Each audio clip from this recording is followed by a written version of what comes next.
of Education issues the results of the Basic Education Certificate for the year 2014.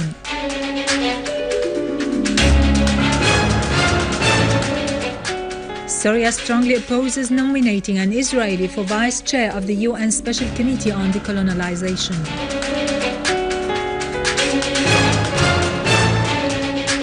Australian Prime Minister stresses that Australian terrorists fighting in Syria and Iraq would not be allowed to return.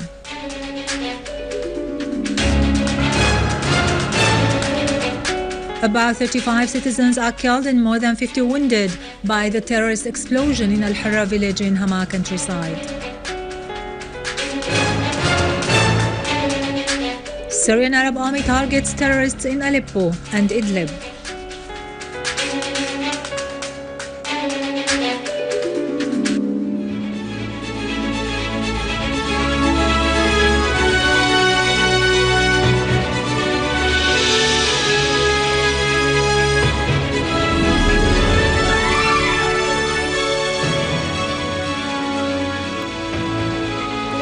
Ladies and gentlemen, I'm Irado Krikorian from the News Center in Damascus.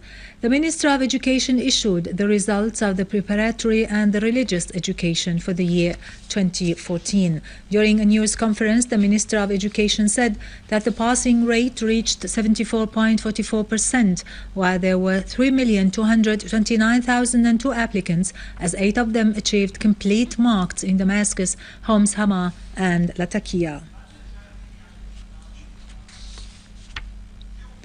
Syria's permanent representative to the UN, Dr. Bashar al-Jafari, stressed Syria's strong rejection of nominating an Israeli person for the vice chair of the Special Political and Decolonization Committee by the group of Western European and other states.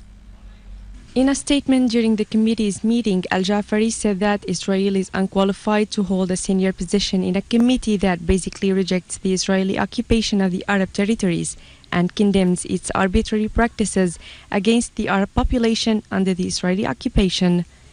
Al-Jafari pointed out that the vote's outcome proved that Israel was unqualified to hold the post, thanking the countries which voted against this nomination. The Israeli candidate received 74 votes out of 193, as 34 delegations were absent, and 83 delegations expressed their rejection of this nomination through handing white papers or papers written on them Palestine, making the result of the vote in favor of the Israeli candidate equal to 38% out of the total number of the UN General Assembly votes. Al-Jafari added that Israel's goal was to obstruct the committee's work in order to serve its own agenda and criminal practices in the occupied territories.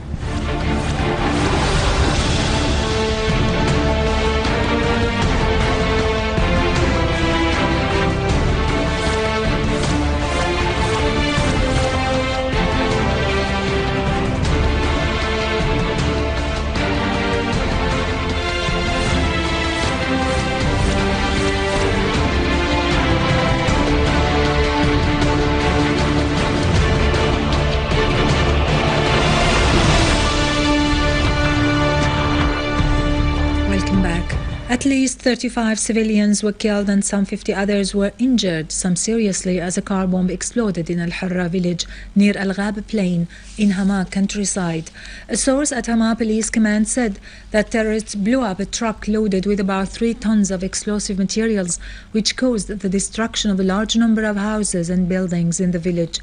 The village is located west of Al-Madiq Castle, Qalayat al-Madiq, in Al-Ghab plain, Hama countryside.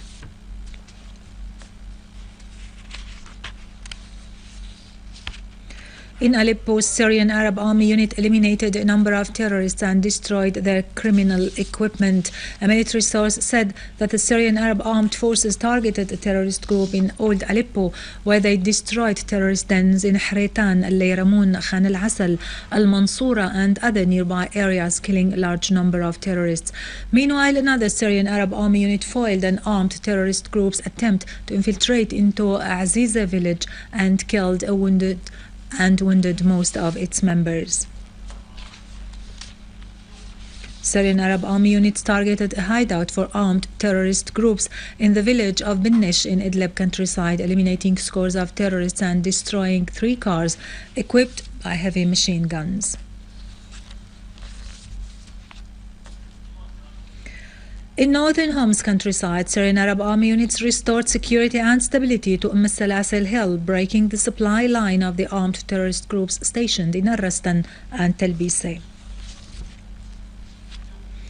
Australian Prime Minister Tony Abbott said that he would not allow Australian terrorists fighting with the armed groups in Syria or Iraq to return to Australia. He added that more than 100 Australians travelled to Syria and Iraq and became trained killers, referring that those killers would carry out criminal acts in Australia if they return home.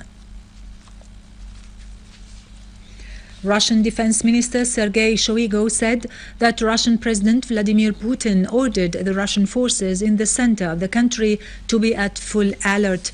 Earlier, the press office at the Russian presidency said that Moscow was awaiting a clarification and an apology from Kiev about the Ukrainian bombardment of Russian areas to the south of the country.